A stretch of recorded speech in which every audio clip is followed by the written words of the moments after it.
तो इस लिहाज से वो उनको एक टास्क मिला हुआ है कि मुल्क को इतना पीछे कर दिया जाए कि मुल्क बिल्कुल का बट्ठा बैठ जाए, जो के बैठ गया हुआ है, और उसके बाद जाके वो अपने क्या नाम है मुल्क के ऊपर असासे जो है टम्बा वगैरह इसके ऊपर कब्ज़ा करें। तो उनको एक टास्क है, वो अपने काम में कामयाब हो रहे हैं।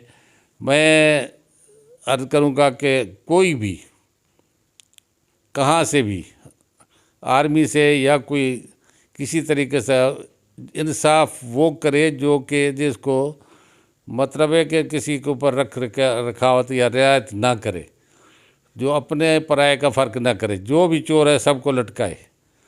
जितने चोर है हर एक महकमे में चोर हैं, ऐसा कोई महकमा नहीं है जिसमें चोर नहीं है। अच्छा सर, आप जैसे जो चोर हैं उनको लटकाए, मिसाल के उसके ऊपर लटकाया जाए, किसी को कहाँ 3 तलवार या 4 तलवार पे उनको लटकाया जाए।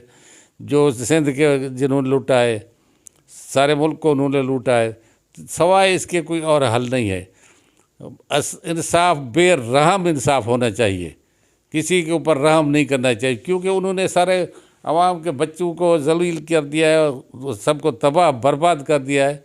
अब उनके ऊपर रहम जो करेगा वो भी मैं समझता हूँ कि वो जालिम है, उनके साथ है। मैं तो बहरहाल मुझे नहीं लगता नहीं है कि मुझे कोई पार्टी लगी है, क्योंकि सारे पार्टी जो है ना वो हिंदुओं से परेशान हैं उनके वोटों की वजह से।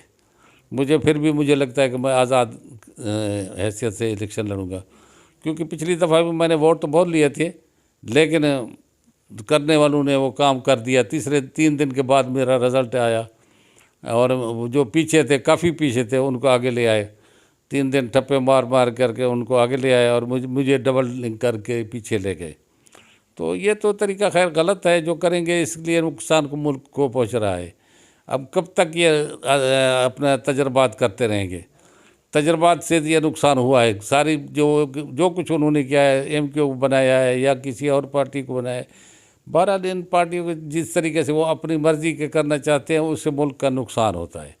जब तक वो आज़ाद मुल्कों को नहीं छोड़ेंगे, आवाम की मर्ज़ी है, जिसको वो पसंद करे, जिसको वोट दें।